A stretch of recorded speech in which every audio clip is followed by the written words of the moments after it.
Bonjour et bienvenue sur cette vidéo de présentation du logiciel Magix Video Deluxe afin de vous présenter partiellement l'environnement de travail et pourquoi on utilise un logiciel de vidéo, de montage vidéo pour faire nos vidéos. Alors vous pouvez avoir par exemple deux vidéos prises à des instants différents, c'est-à-dire que vous avez deux vidéos que vous avez faites, deux, trois ou quatre vidéos. Et pour les assembler, pour pouvoir faire un mixage, vous avez besoin d'un logiciel de montage. Idem si vous enregistrez un son différent, si vous voulez rajouter de la musique, ou si vous voulez rajouter une image, vous avez besoin d'un logiciel de montage, qui soit gratuit ou payant. Vous avez besoin d'un logiciel de montage pour faire votre montage de vidéo comme bon vous semble. Alors l'intérêt c'est de prendre un logiciel un petit peu plus évolué qu'un logiciel gratuit. Vous avez des logiciels gratuits comme Avidemux, comme Movie Maker de Windows qui est gratuit, qui fonctionne très bien.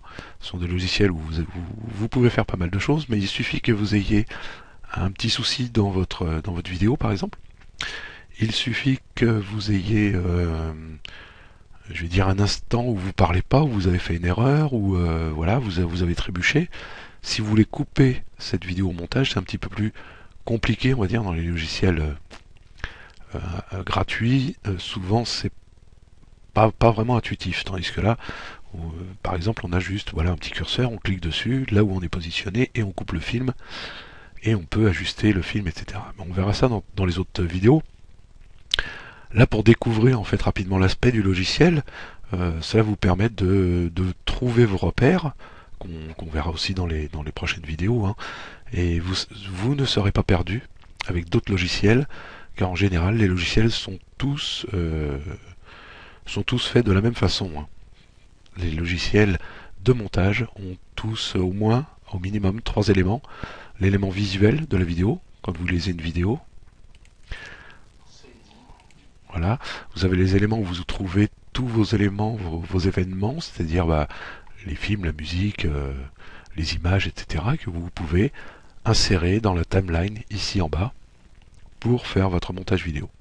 Donc ça, on verra ça étape par étape, la disposition, la fenêtre projet, l'écran visuel, les événements, l'écran d'événements, la timeline, les accessoires qui sont tout autour.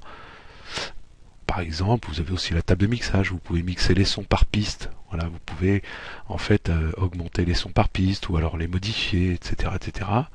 Vous avez pas mal de positions, d'options, donc c'est très intéressant. Alors je vous invite dans cette première vidéo à passer par exemple à l'action en prenant une vidéo, vous allez trouver dans vos documents, hein, dans vos vidéos, vous prenez votre première vidéo, vous importez ici, voilà, vous faites glisser ici, puis vous pouvez faire un clic droit par exemple et voir toutes les fonctionnalités pour la vidéo, vous pouvez faire un clic droit pour voir toutes les fonctionnalités du son. Et donc nous verrons aussi l'intérêt, c'est de par exemple connaître les fonctions principales pour pouvoir les repérer dans d'autres logiciels si vous n'utilisez pas Magix par exemple, hein, comme créer un affichage sinusoïdal dans des logiciels, vous allez avoir faire apparaître la forme d'onde.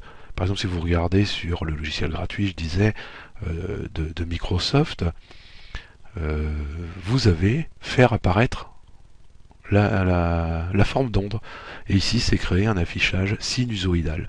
Donc toutes ces dénominations, on va dire, toutes ces dénominations, une fois que vous savez à quoi ça sert, et le principal est de comprendre en fait l'utilité des principales fonctions dans un logiciel de montage que vous allez pouvoir trouver partout.